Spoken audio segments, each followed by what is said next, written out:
আমি যে কালিমা গ্রহণ করেছি, ঈমান আনয়ন করেছি, এই ঈমানের সামনে শুধু আমার নিজস্ব সম্পদ নয়, গোটা পৃথিবীর সমস্ত সম্পদ তুচ্ছ। সুবহানাল্লাহ পড়েন। ঈমান আনার কারণে শুধু আমার নিজস্ব সম্পদ থেকে আমাকে বঞ্চিত হতে হবে এই ভয় দেখাও আমাকে। আমার নিজস্ব সম্পদ না, গোটা পৃথিবীর সমস্ত সম্পদ আমার এই ঈমানের কাছে তুচ্ছ। আমার ভাইয়ের, আমার বন্ধুগণ,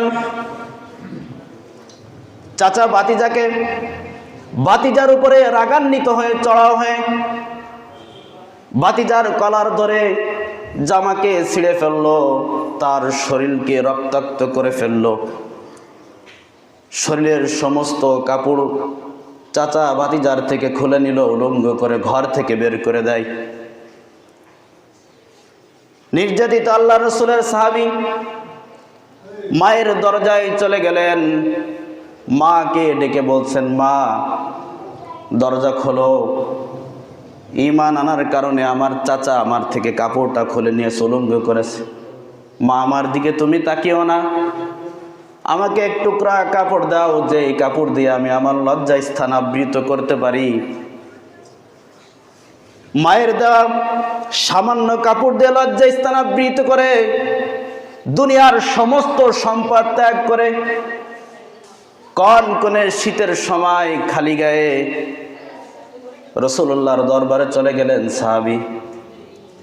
রাসূলুল্লাহর দরবারে গিয়ে নবীজির দরজায় নক করলেন, সালামুন আলাইকা ইয়া রাসূলুল্লাহ।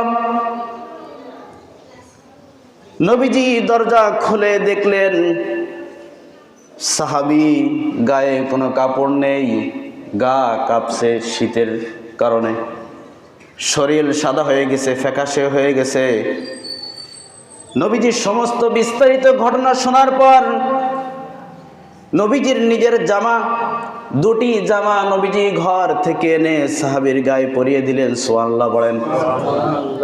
আল্লাহ রাসূল সাল্লাল্লাহু আলাইহি ওয়াসাল্লাম বলেন, সাহাবী ঈমান গ্রহণ করার কারণে তোমার চাচা তোমার থেকে জামা খুলে নিয়েছে, চিন্তা করো না, স্বয়ং আমি রাসূলের জামা তোমার গায়ে পরিধান করিয়ে দিলাম। ঈমান আনলে লস নাকি লাভ? বলেন, সফল নাকি বিফল? আমার ভাইয়ের, আমার বন্ধুগণ, রাসূলুল্লাহ সাহাবীকে বললেন, সাহাবী আর কি চাও? তোমার গায়ে থেকে পোশাক খুলে নিয়েছে, আমি নিজের পোশাক তোমাকে পরিয়ে দিলাম, তোমার সমস্ত সম্পদ তোমার থেকে কেড়ে নেওয়া হলো, আর কি চাও বলো? সাহাবী রাসূলুল্লাহকে বললেন, ইয়া রাসূলুল্লাহ আমি কিছুই চাই না, আমি চাই মৃত্যুর রাজপথ, শাহাদাতি মৃত্যু। সুবহানাল্লাহ বলেন।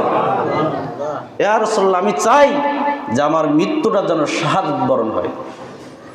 আমার ভাইয়ের, আমার বন্ধুগণ, রাসূলুল্লাহ সঙ্গে সঙ্গে দুটি হাত আকাশের দিকে মেলে দিয়ে নবীজি আল্লাহর কাছে দোয়া করলেন, আল্লাহ রব্বুল আলামিন তুমি আমার এই আব্দুল্লাহর জন্য আব্দুল্লাহর জান এবং মালকে কাফেরদের জন্য হারাম করে দাও।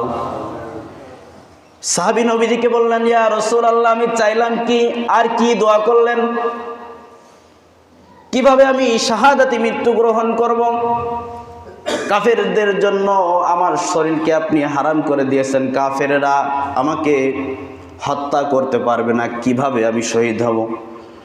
রাসূলুল্লাহ সাহাবীকে বললেন, সাহাবী শোনো, কারোর অন্তরের মাঝে যদি শাহাদাতের তামান্না থেকে থাকে, সে যদি বিছানায় মৃত্যুবরণ করে, তাকেও শাহাদাতি মৃত্যু হিসাবে, শাহাদাত হিসাবে কবুল করে নেন। যিনি চিৎকার করে বলেন তিনি কে?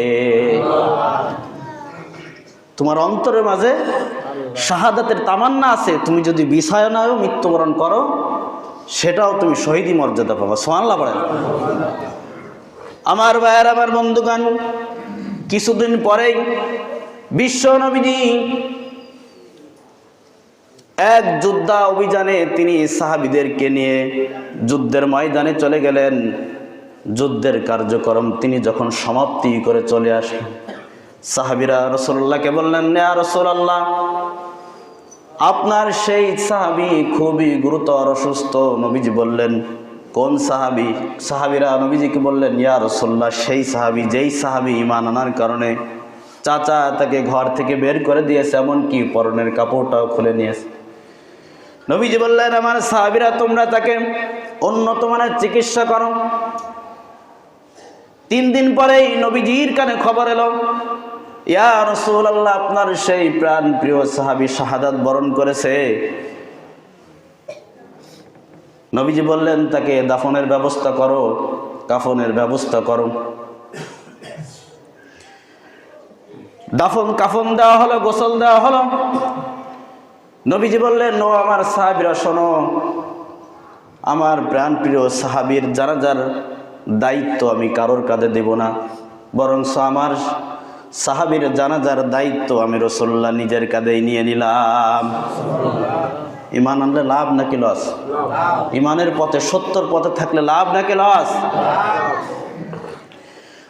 রাসূলুল্লাহ জানাজা সম্পাদন করলেন, সাহাবীদেরকে বললেন, তাকে তোমরা দাফন করানোর ব্যবস্থা কোথায় করেছো, কবর কোথায় খনন করেছো?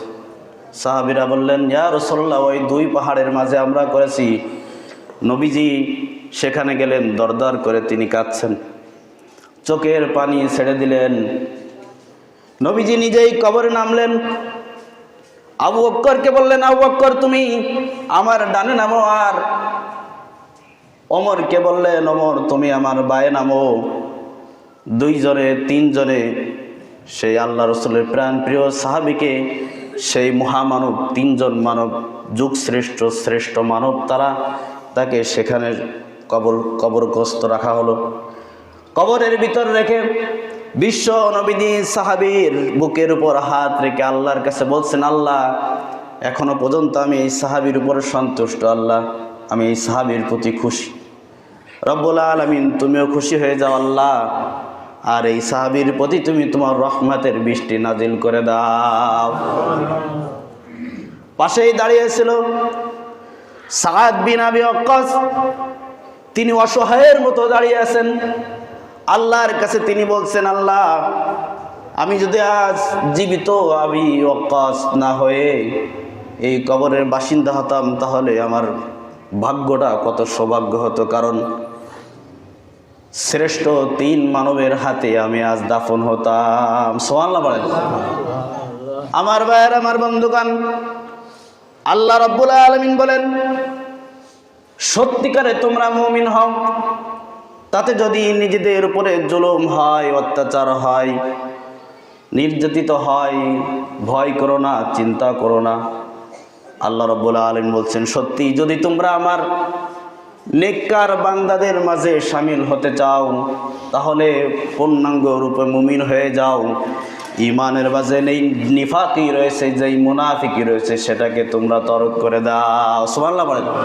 আল্লাহ রাব্বুল আলামিন বলেন, মুমিনদের কথা হলো এমন, ওয়ামা লানা লা নুমিনু বিল্লাহি ওয়ামা জাআনা মিনাল হাক্কি।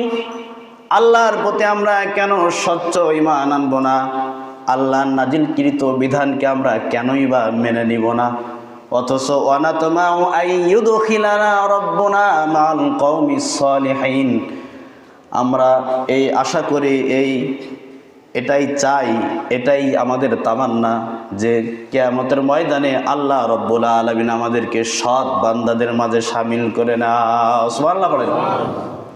আমরা তো চাই যে আল্লাহ যেন আমাদেরকে সৎ বান্দাদের মাঝে শামিল করে নেয়। কথা বলেন, ঠিক কিনা? মুত্তাকি বান্দাদের মাঝে যেন আল্লাহ আমাদেরকে শামিল করে নেয়। তাই আল্লাহ বলছেন যে, কেনই তোমরা আমি আল্লাহর প্রতি ঈমান আনবা না, আমার নাজিলকৃত বিধানকে তোমরা কেন মেনে নিবা না, যদি তোমরা সত্যিই নেককারদের মাঝে শামিল হতে চাও।